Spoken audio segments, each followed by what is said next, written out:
don't know. Like I should be worried about being a jerk. I do. It just comes naturally. Um, anyway, I wanted to just not review everything, but just kind of give you a sense of what's the ground that we've covered so far. Sometimes in a class like this, you can think, well, what have we really learned? You know, because yeah, I mentioned before, as is often the case in the classes I teach, I'm not interested in giving you answers. You know, it's not one of those things where you can fill out a multiple choice thing and there, that's what Bill has to teach. What I'm trying to get you to think about is how to frame the right kinds of questions for these things, and also how to look at the work that other people have done to remind you that simplistic concepts, simplistic definitions, simplistic answers to simplistic questions are not the same thing as the kind of serious work that goes into trying to figure out, you know, what terrorism is, what motivates it, and then be able to calibrate appropriate responses to it. Okay, so you know we're still struggling a little bit, as you'll see, with the notion of a definition of terrorism. That becomes important in the module we're in now, and I'll explain why in a minute. But in addition to that, when you're dealing with the motivations of terrorists, okay, one that we haven't really talked about yet has to do with part of the definition of terrorism. Normally, terrorism, when it's defined, right, when it's categorized as a level of crime, um, is only applied to what are called non-state actors, right? The idea of groups, disaffected individuals or organizations, whether they're local or regional or transnational or whatever they are, but they're generally described as non-state actors. And at least one of our readings reminds us, you know, it's a mistake to do that because almost none of these so-called, you know, sovereign terrorist organizations, these non-state actors, are completely disaffiliated from the support of states. Okay. Um, we know, for example, that Iran has been a very important supporter of some organizations and movements that have been categorized by the powerful in the international community as terrorist. Okay. Does that make Iran a sponsor of terrorism? Again, it depends on what you mean by that. But we also know that historically, you know, every power has done this in some way, including, of course, the United States. So part of this idea is that when we're talking about terrorism, it is disproportionately asymmetrical violence carried out by non-state actors. Their very status as non-state actors compels them to pursue any means they can in terms of asymmetry in order to elevate the visibility of their grievances and compel a response to those grievances. I mean, Hamas, you know, launching rockets into the Iron Dome anti-missile system in Israel is clearly asymmetrical. That doesn't mean it's not violent, but is it terrorism? You know, or is it war? I mean, why do we not refer to that as a civil war or as a, you know, Israeli-Palestinian war? Why is it so reflexive for us to think of, you know, of Hamas, for example, as a terrorist organization? Part of that is that when you define terrorism, you often in people's minds you delegitimize any possible explanation, not justification, but explanation for why people might choose that kind of violence. Now, if you think about when great powers go to war, one of the things that really honestly is very seldom questioned is the motivation for war.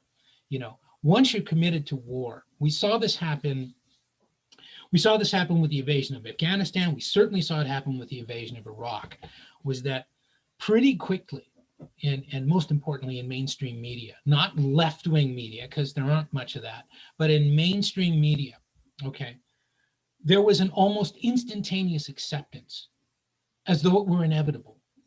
And so, because inevitable, justifiable, that the United States was invading a sovereign state, okay? There was no clear reason as to why we were doing it. We found out later that the WMD program had long ago dissolved. It was a casualty of 12 years of sanctions and a lot of other things, okay? But what a lot of people forget about that invasion is the preliminary, you know, the sort of the act one of it, which was a series of relentless and violent airstrikes that were called by the United States shock and awe.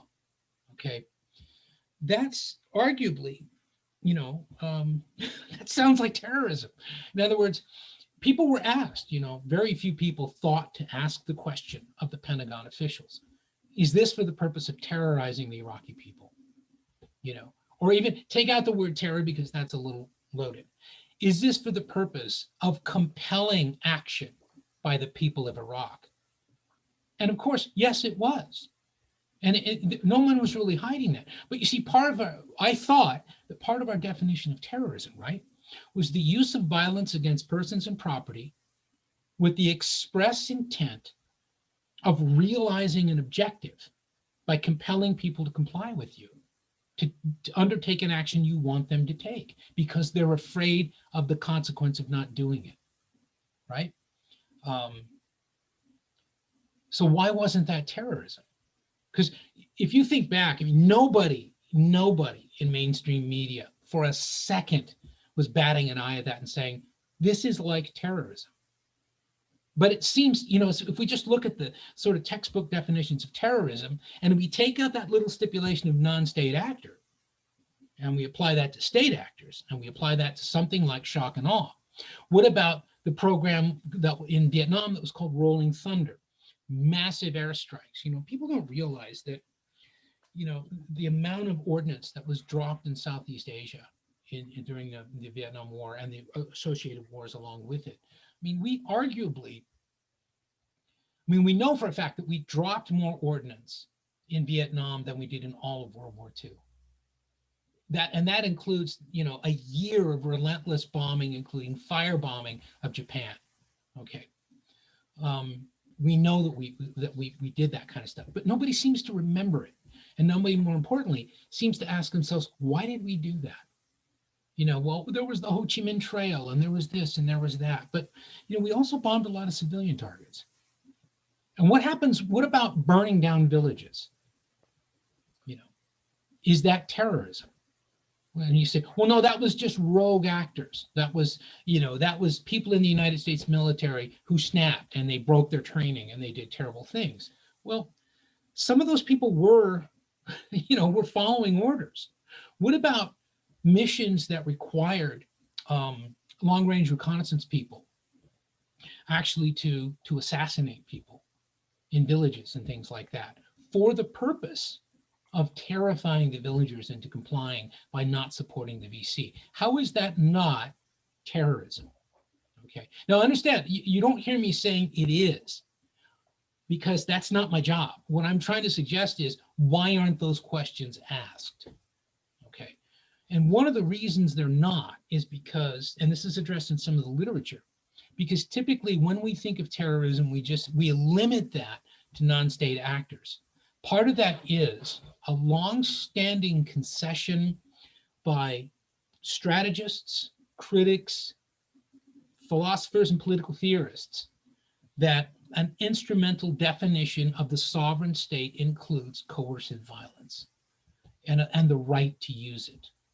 By definition, the state has this, you know, it's that, you know, that notion, that Max Weber notion of the state as having the monopoly of coercive violence. And so the idea is, of course, the state is going to carry out violence because it's upholding the law and it's protecting its own sovereignty and it's protecting the security and liberty of its citizens, you know, or something like that. And so the idea is states can do that. It's in their remit, but not non-state actors. And so for that reason, we don't hear in mainstream discussions of violence and violent action taken by states, we don't hear people invoking terrorism very often. When we do, it's usually what's called state-sponsored terrorism. What does it mean? You've all heard the phrase, you know, what does it mean to sponsor terrorism as a nation state? What does that mean? I mean, like give them like matching jerseys and gift certificates. And... Supplying like weapons or funding. Okay, can you think of examples of that, of sovereign states Oh, that have sponsored terrorists? um, hold on. I can't off the top of my head. I guess Russia. Mm, no, they've supplied other countries, so I can't really think of terror. Saudi What, Arabia, I well, guess. what about the Contras in Nicaragua under Ronald Reagan? Um, that was not a homegrown organization. The Contras were created and funded by the CIA, and the purpose was only to destabilize the Nicaraguan government. Again, remember our original definitions of terrorism, right?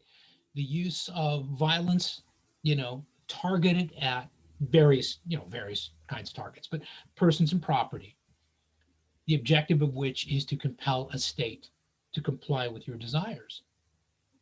Isn't that what CIA creation and sponsorship of the Contras was about? So were the Contras a terrorist organization?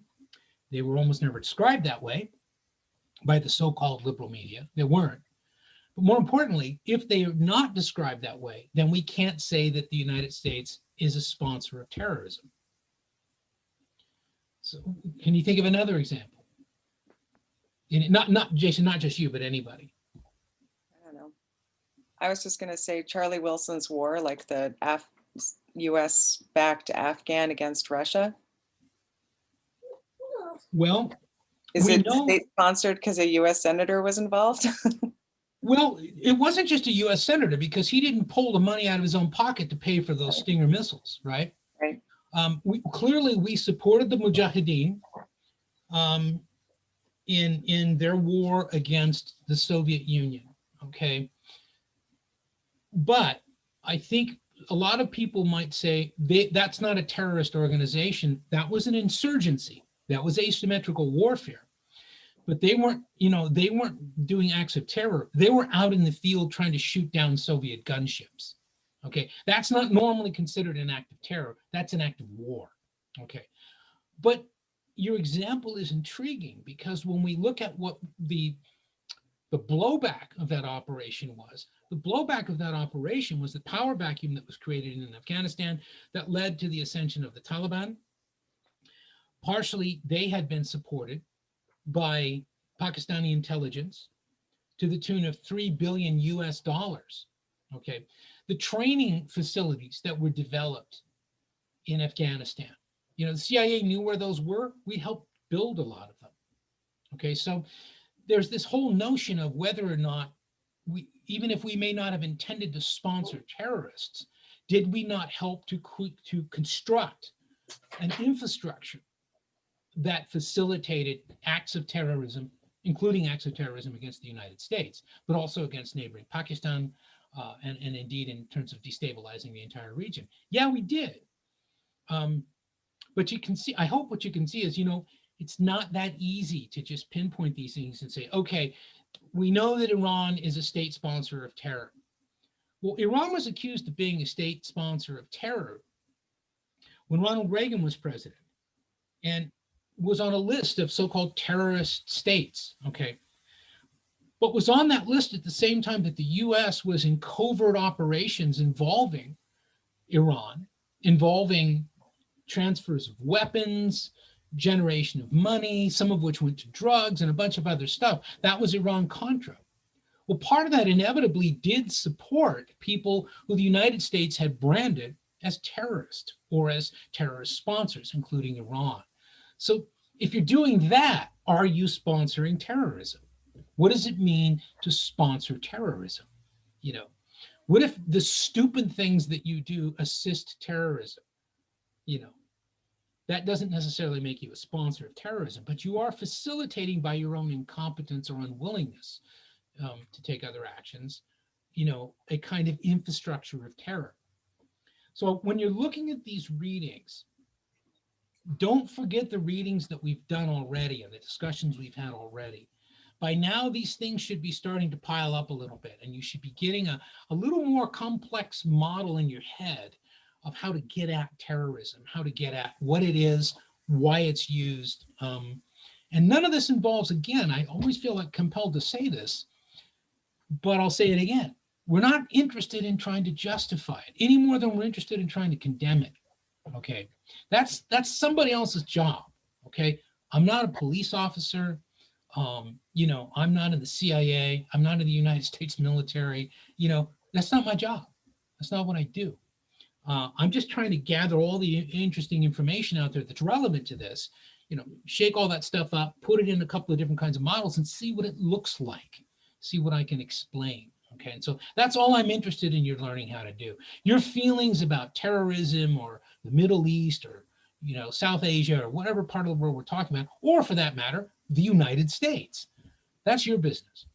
But all I want is that when you begin to analyze those situations, when you begin to respond to them, when something comes on the news, or your friends are talking about something, that you're in a better position in terms of where you are conceptually and where you are in terms of being informed, that you can have something other than just a kind of, you know, knee-jerk response of some kind, where you're easily convinced that these people, whoever they are, must be exterminated because, of course, they're terrorists, right? That's been the magic word that a lot of nation states have used to repress their own people.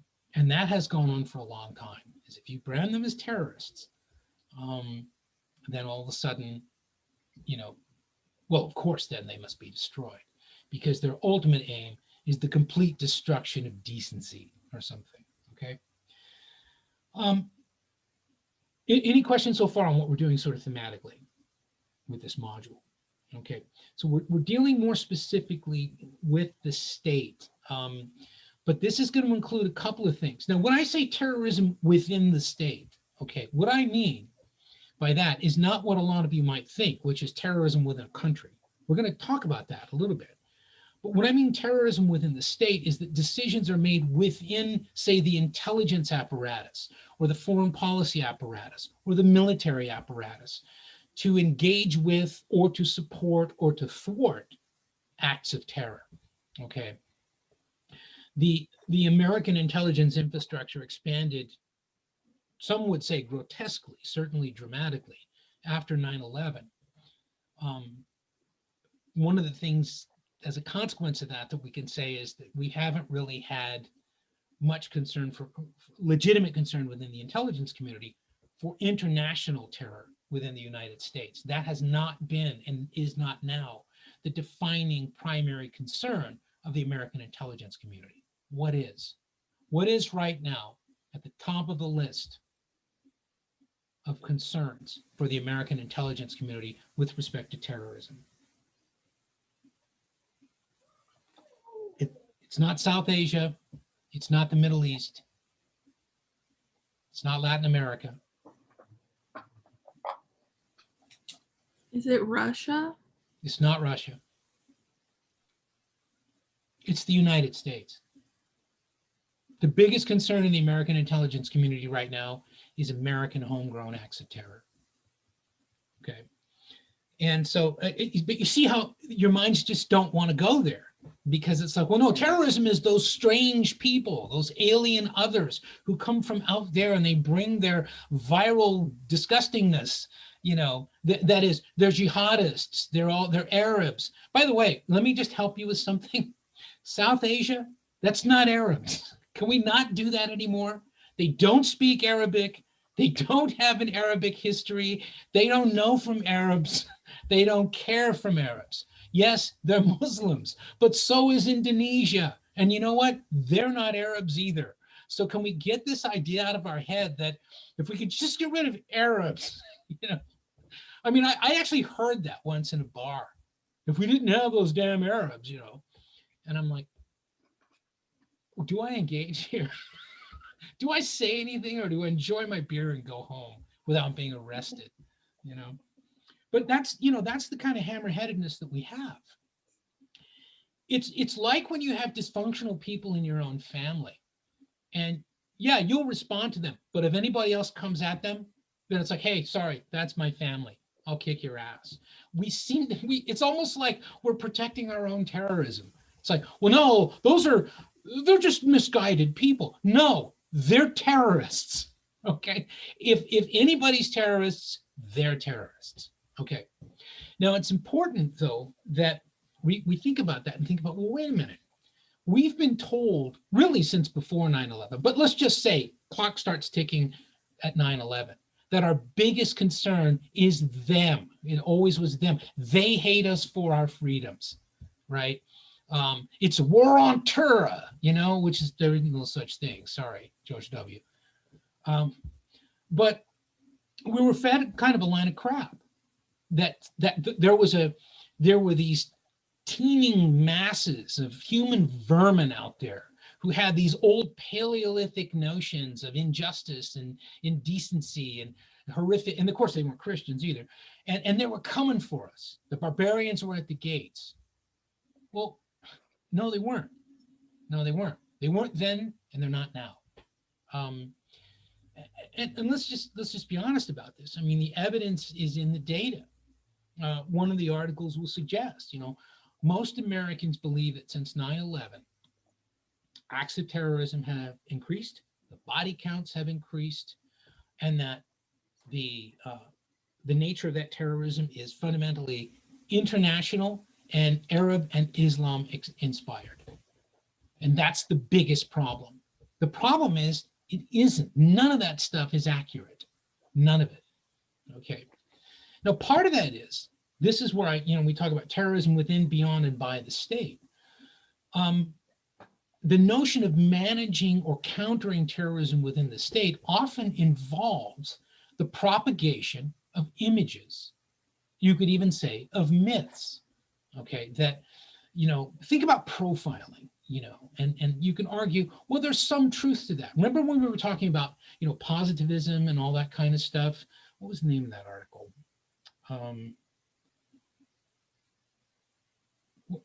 Damn, now I can't remember. Let me see if I can.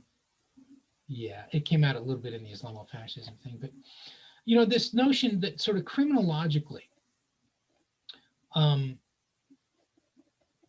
we can identify. Oh, it was the. Where is that? Damn it, I can't find it.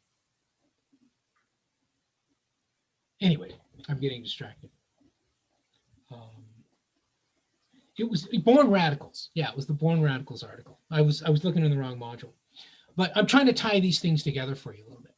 Remember, the assumption there was, it's like, well, this notion of criminological positivism is really the thing that leads to this idea of profiling and deciding, well, when you see, if you see something, say something. That all comes out of that positivist notion that we learn by observing and all that. The problem with if you see something, say something, that's not positivism and that's not science, because while it is observation, it is not informed or systematic, and it is not informed by reason. It's somebody panicking as often as not. It doesn't mean that if you see something suspicious, you shouldn't say anything. Part of the problem is understanding, well, what is suspicious? Different isn't always suspicious, and that's been a big problem. It is a huge problem in parts of the world outside the United States, where, for example, in and around London.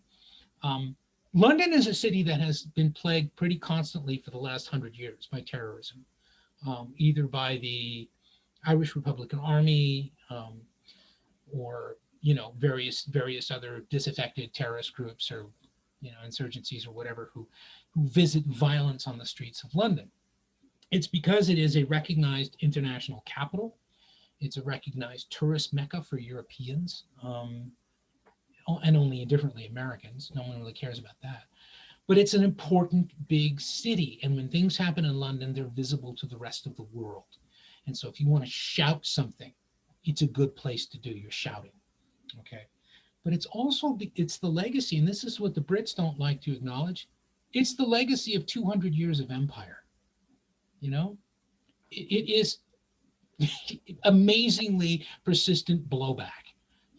Remember those 200 years that Britain ruled the world, in quotes? Well, now you're paying more prices for it. Not that you didn't pay for it at the time. So part of this is, when we're dealing with our awareness of terrorism, it's the state that educates us, okay? It's those public school teachers, for most of us didn't go to private schools, those public school teachers who, with all the best of intentions, more often than not, cannot explain the world to us very well. They just can't, okay? Because they're generalists. It's like if you have a really esoteric physical affliction of some kind, a general practitioner isn't going to be able to do anything more than refer you to a specialist, okay? The specialists, that's higher education.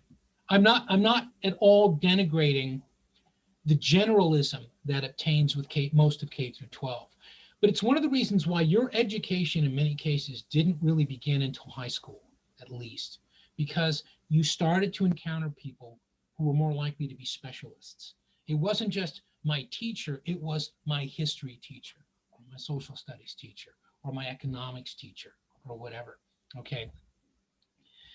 And what I'm trying to suggest here is that one power that's often overlooked by the state with respect to terrorism is education, okay?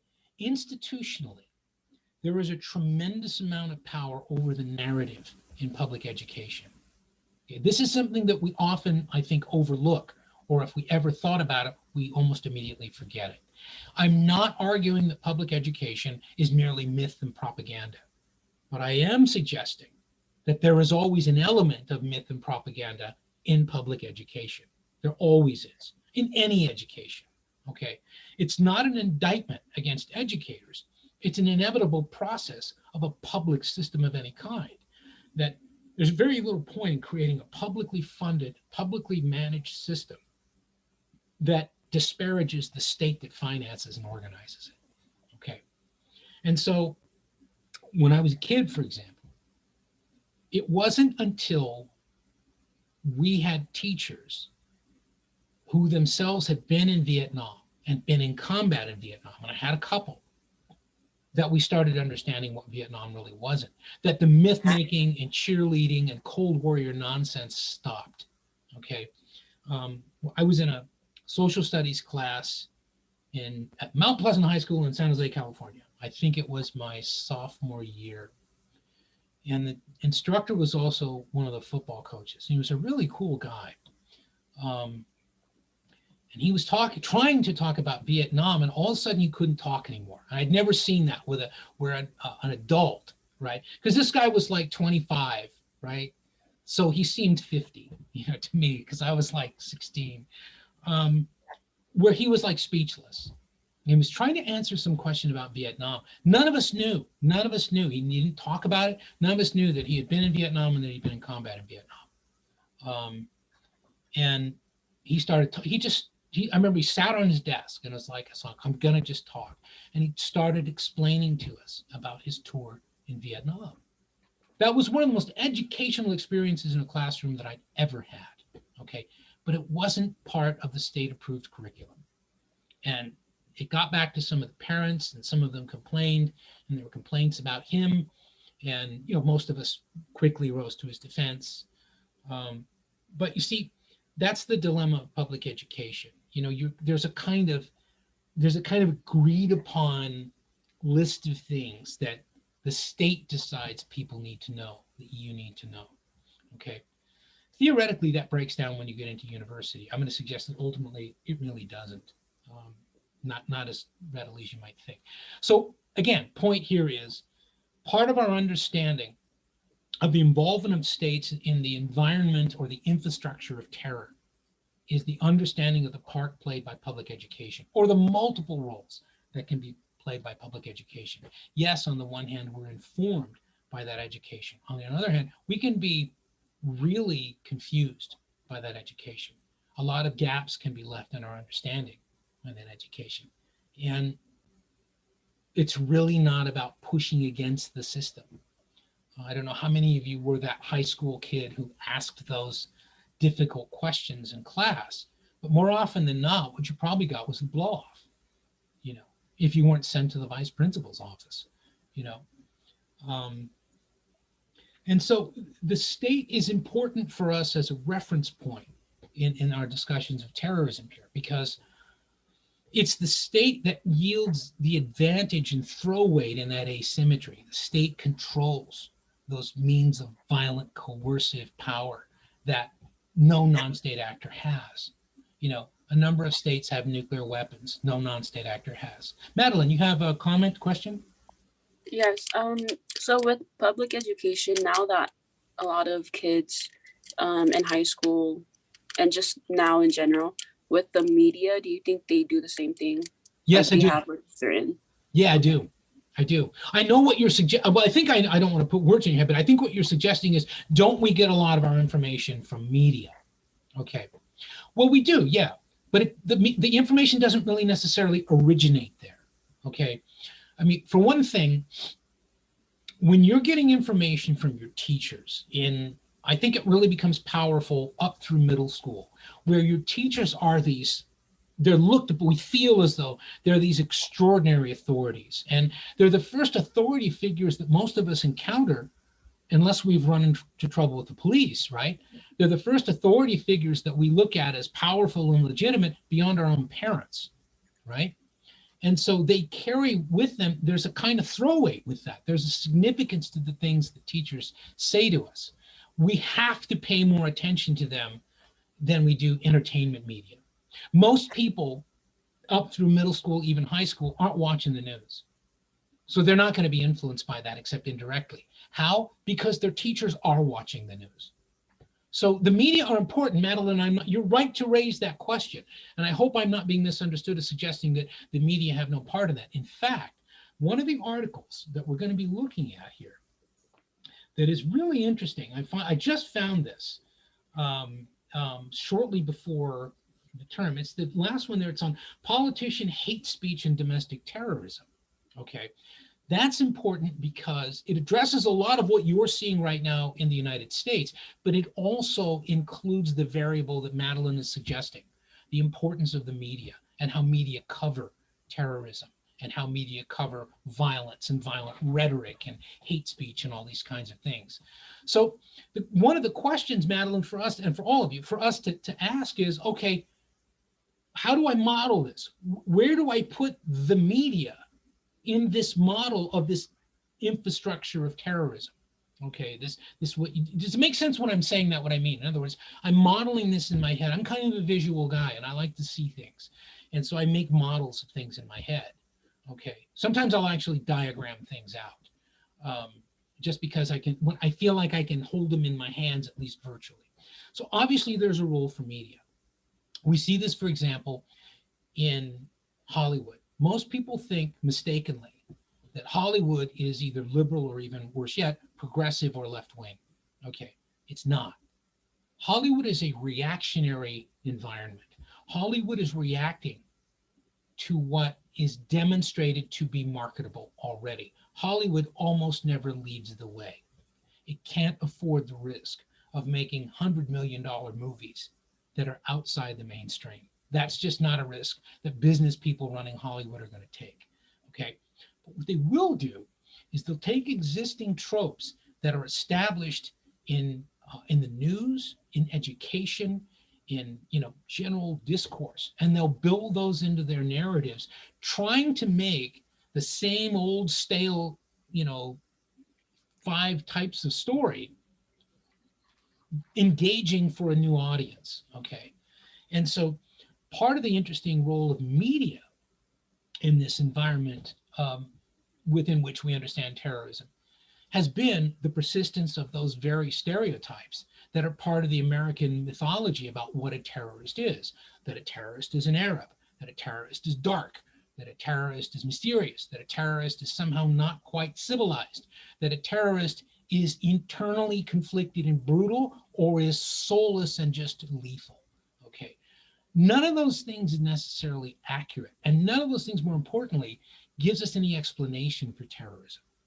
But Hollywood, or entertainment media, I use Hollywood loosely, right, reinforce more than they change our thinking. They're not in the business of changing our minds. They're in the business of grabbing the things that are already in our minds, integrating those into the product they want to produce, which is cheap and easy, perpetuating a star system that generates billions of dollars every year, right?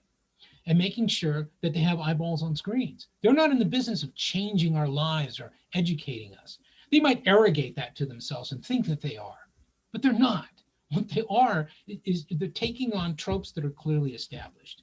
Okay. Now there are people in Hollywood, I think of like directors like Rob Reiner, who is, he was vehemently anti-Trump, and there were a number of people in and around, film and television who were, okay. They were not exactly out in front of the curve though. There were plenty of us who also were. But when you looked at the product that was coming out after 9/11, there was nothing there that was trying to explain terrorism. All of it was condemning it. One of the most interesting treatments of terrorism probably was the film, and Karen, I'll get to you in 1 second, was the film Body of Lies. Okay, I'm not a big DiCaprio fan, but he actually didn't do a bad job in that. He and Russell Crowe were in that, and a number of other people. And it's an interesting perspective on the dilemma for superstates like the United States when faced with terrorism. Okay, Karen, I'm sorry, what was your question or comment? Oh, so I was just wondering, because we were talking about state-sponsored acts of terrorism. And so I was kind of scanning the political hate speech article, and I'm wondering then, are the individuals who took part in January 6th, are they state-sponsored because they were sort of egged on by the former president? Well, see, this is the challenge of talking about state sponsorship, is that we assume, just as we assume that terrorism is a unitary thing and that all terrorists are the same, except that they all speak Arabic, even when they don't. There's this whole notion of, well, where in the state was this authorized or instigated, or who within the state was doing this? This is where the QAnon distortions of the deep state and all the conspiracies around that really kind of dilute the argument quite a bit, because we assume mistakenly that when we see something like a decision to intervene militarily someplace, or a decision to rev people up about a wholly fraudulent claim that the election was rigged, all right, that if any state actor is involved, it's an action of the state. Clearly it's not. So that would, no one, unfortunately, would even want to get into that discussion with you as to whether or not that was state-sponsored terrorism. One of the reasons I put that article in there, though, was to instigate exactly the kind of question you just asked. Was, well, at what point can we say, if the president of the United States foments that kind of rage, and however ineptly tries to direct it and says, go down to the Capitol and, do what you do. I mean, it's at the very least, it's reckless, okay? But what we know now, if you look at the actions of just the former president, and also the frantic attempts by his supporters to move the discussion away from January 6th, the real concern there is, my God, if we have this commission like we did for 9/11, what we're doing is we're equating January 6th with the Twin Towers and the Pentagon, and at Pennsylvania Field. That is, we're equating that one clearly act of international terror with what we watched on our televisions on 1/6. And they can't allow that. But Karen, it's a fair question. Asked and pursued responsibly, it's the kind of thing that might help generate a model of what did happen on January 6th. So that, again, we can understand, well, let's prosecute the people who violated standing law. If they were acts of terror, that is a different category of crime, and they should be tried, given their day in court and all, just like we did with terrorists, we've done it. But if we don't break down that assumption that the state is somehow immune from charges of terrorism, we can't even have the conversation. Does that make sense? Yeah. That's the purpose of this module. I'm not interested in, I'm really tired of these arguments, for example, that, the United States is an evil country, or that the British Empire was evil, or, all white countries are evil, or I've just been hearing too much of that lately. And it's starting to kind of piss me off. It's funny because I was just having a conversation with Dustin Waltrip, History and Political Science. And, I was saying that I'm starting to feel a little bit, I kind of wonder if I should even say this. I'm starting to feel a little bit like the academic environment is having visited upon it almost a kind of apartheid, where, people are being separated out, not by their discipline, but by their political views. And I don't buy into the conservative critique that the university is this hotbed of left-wing extremism or anything like that, because I don't think that a lot of what passes for progressivism right now is particularly left-wing. Okay, I think it's just strange. But I also know enough to know that simply because I think something is so doesn't make it so. My concern is can we have the discussion? So Karen's point, can we have the discussion in the United States about whether or not we have a serious problem?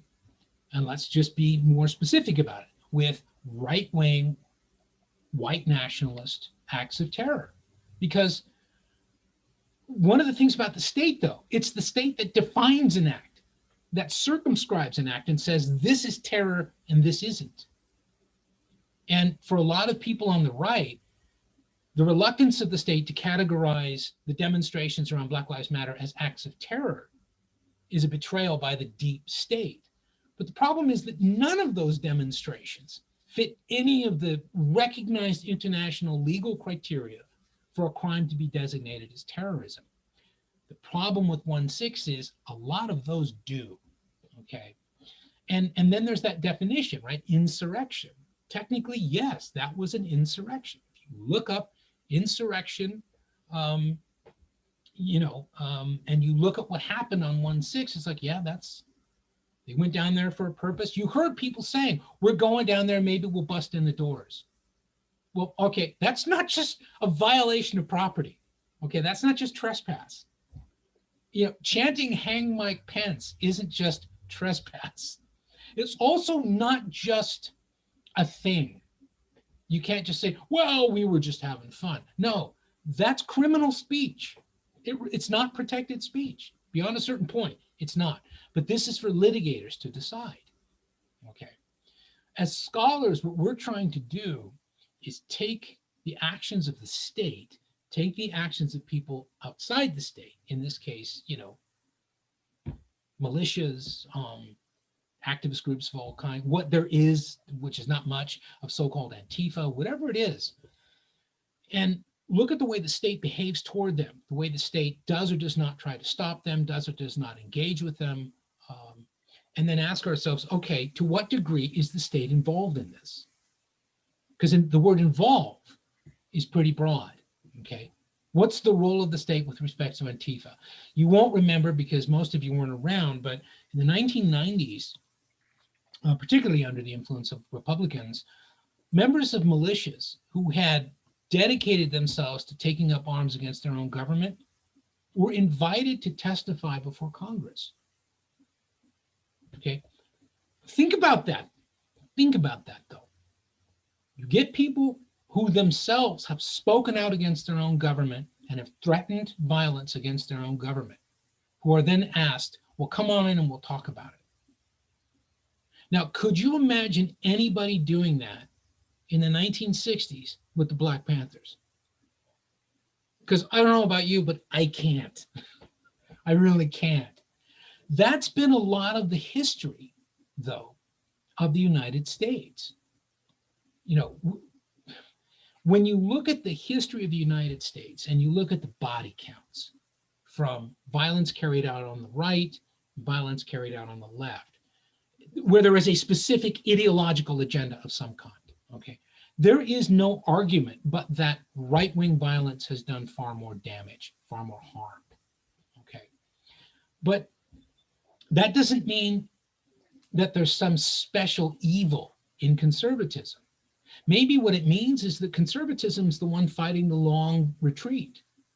That conservatism is fighting for the reinstatement of tradition, of turning the clock back in some way, going back to a time often mythologized, right? Which we're often encouraged to do in the United States, including, Madeline, by media, right? The biggest friend Ronald Reagan had in the 1980s was media. They just embraced the guy. They loved him. and the idea of let's live like it was the 50s again. To which my response always was, oh, you mean like before Brown versus Board of Education and when lynchings were not uncommon, and like Emmett Till, and you want to go do that again? You want to have like Major League Baseball where players of color can't sleep in the same hotels with the white players and have to eat at different restaurants in the black side of town? Is that the good old days you're talking about? And the problem is, yes, it is. Okay, well, I'm not interested in condemning that vision. I don't much like doing that. But what I'm trying to say is something very much like that is what's motivating a lot of the violence we're seeing in South Asia, a lot of the violence we're seeing in the Middle East, not all of it. Some of it is territorial struggles. The Palestinians don't want to turn the clock back 500 years. They want a sovereign state. They want a homeland. They want a country. Okay. But there are, Islamic State ostensibly, but a lot of the resistance in Afghanistan, for example, is just people who like, look, we don't want to live in the 21st century. We don't particularly want to live in the 20th century. Why don't you leave us alone? Globalization doesn't allow for that. Okay. Again, it's not to justify it, but if we can explain it and contextualize it, then we can perhaps denude it of some of the irrational notions of evil that often surround it and prosecute it as crime where it's crime, but acknowledge it as righteous resistance where it might be that. Okay, if we can do it within the United States, and we've shown at least on one side of the ideological aisle that we can, then we should be able to do it internationally as well. But the main thing here, our mission for Module 4 is, let's look at the role of the state. Okay, what's the role of the state in Islamic State? What is this notion of state support for terrorism? How and to what degree and in what ways do states support terrorism? The notion of myths about terrorism in the United States. Well, what's the source of those myths? This is where Madeline's argument for media comes in. Okay, but also I'm going to suggest the underexplored area of public education. And I'll just say it, and I mean no disrespect by this, because I can include a lot of my colleagues in this, the ignorance of the educators themselves. You have to spend a lot of time in this world to be able to make sense of it. And it's not a very pleasant world. It's not easy for me to teach this class every year. It's kind of debilitating, but it's my job, Rachel. I wanted to see like your perspective on university professors that become professors straight out of like a PhD program, rather than like spending time in their field working before becoming a professor. Like, do you think that hinders their ability to be a professor at all? No, I don't. It's a great question. No, I don't think that it hinders their ability to be a great professor. I think it can, depending on their other life experience, it can constrain the scope of their research and so of their ability to do what they do. It can give it a certain quality or nature. It can give it a naivete. It can give it an ignorance of a kind.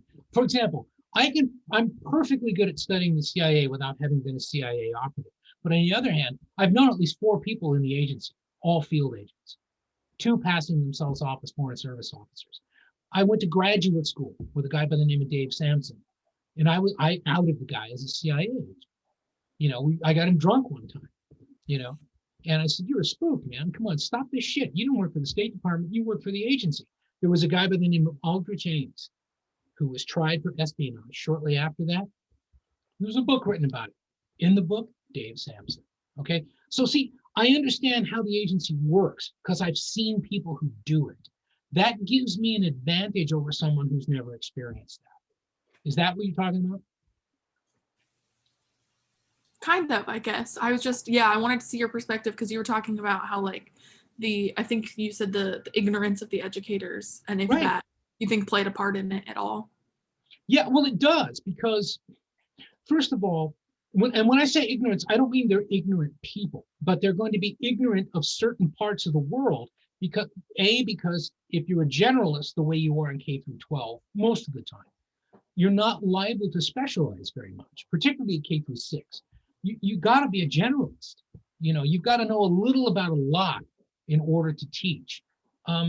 There are going to be, and I've known a lot of K through 6 teachers, and I still know a few people, because most of the people, my age, most of those people have retired, but I will still get emails from some of the classroom teachers asking me, students are asking about this. Can you recommend a source for me to do some homework on? That is a diligent teacher who's trying to fill those gaps of ignorance, okay? But I don't think that a lot of public school teachers have the time or the energy to do that anymore, But I do think that it's like what makes a good police officer. There are good police officers because they understand the neighborhood they're patrolling, not just the one they live in. They understand the motivations of crime because maybe they've had some of that experience in their own lives. I mean, I think there are things that make a police officer good that have to do with experience before becoming a police officer. I think you could probably say the same thing of people who go into the church, to a ministry or something. If you had a little, if you were on the other side of the tracks for a while and you understood why people go there, it's going to be easier for you to minister to those people, to be a mentor for them or something like that. You look in drug rehab programs. How many of those people are recovering junkies, recovering alcoholics, whatever? I mean, they know, they can speak from experience. It doesn't mean that a master's degree in clinical therapy isn't useful. But if you haven't had to kind of recover from some of your own dark places, you're not going to have perhaps the same, if nothing else, you're not going to have the same capacity to empathize. With respect to the kind of things that we do in university, it's less about empathy than it is about really covering the waterfront. You got to spend a lot of time in that world in one way or another. I'm concerned about people who teach about various parts of the world who have not traveled internationally. And I don't mean as tourists, I mean who haven't done the work, who haven't been in country for long periods of time. I get skeptical because there's an ignorance about that. That's what I meant to say. I'm not being disparaging of my colleagues at all. I don't want to be misunderstood. But that's a great question. Yes, I think it does. I'm limited in terms of what I can offer, in part because I've got to, there are certain boundaries to my own human experience. There are certain boundaries to my own understanding of the world. And, I don't teach Congress. I've never taught Congress. If I had to, I could. That's not why you teach something. You teach something because you understand it. I'm not interested.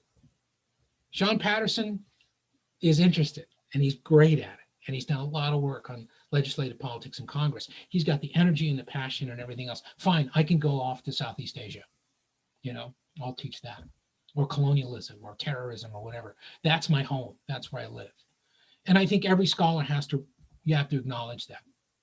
But Rachel, the larger point there is, I think it's incumbent upon the educator to acknowledge, here are the limits of my own knowledge. When you do that, I think you're doing your students more of a service by saying, not being afraid to say, I don't know, but there are things you got to know. Okay. Things you got to know. All right. But I don't I could waste your time if I go on any further here. What I'd like to do, what I've tried to do so far is kind of set the scene. We've talked about definitions, we've talked a little bit about motives and everything else. Now we're bringing in another perspective, and that's the perspective of the role of the state, all the institutional apparatus that involves.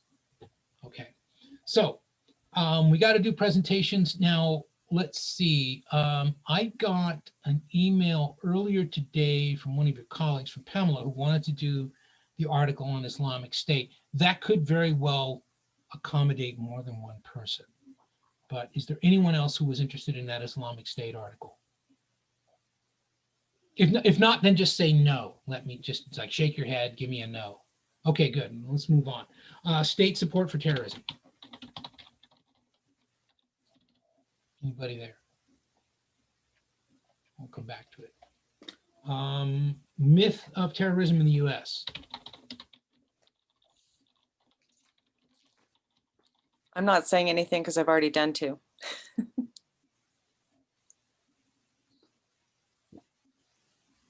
I can do that one. Yeah, which one? The myth. Myth of terrorism? Okay.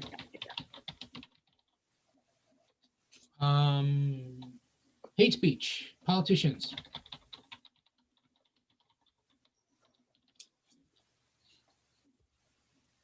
Some of you really do need to do some presentations.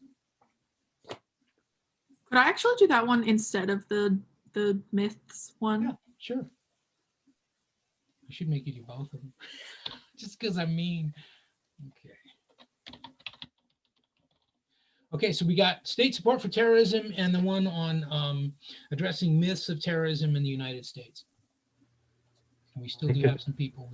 I could probably do the state support. State support. Okay. Well, we need one more person. I'll do it. Okay, great. Thank you. All right, so we've got our presentations for next week. Have I given you enough context to understand kind of what we're looking at here? I'm not trying to tell you how to do this, but it's like try and connect what we're doing now to what we've already done. And I think what you start to realize is, okay, yeah, we've covered a lot of ground. All right, anything else? All right, then I will see you this time next week.